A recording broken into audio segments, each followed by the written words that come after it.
Kuzitumaini fadhili za Bwana au fadhili za Mungu ni kuwa kama mzeituni umeao katika nyumba ya Mungu.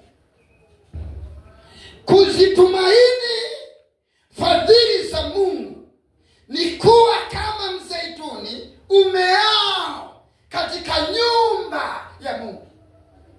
Haleluya.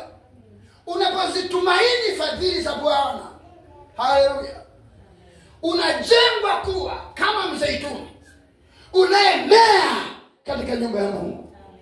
Haleluya.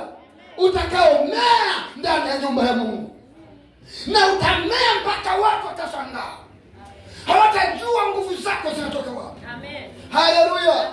Jamani, amina. Ndio maana Biblia inaimba, niseme nini siwezi kueleza, Baba nina kushukuru. Haleluya. Umefanya mambo.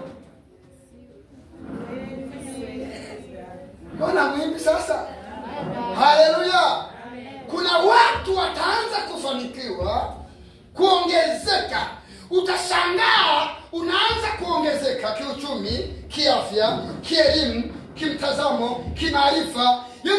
Unakuwa sensitive. Haleluya. Mtu wa ajabu sana. Mtu anafanikiwaje? Mbona hatuoni? Haleluya. Jamani, amina. Kuna mahali popote anazalisha kitu, lakini unashangaa unastawi tu.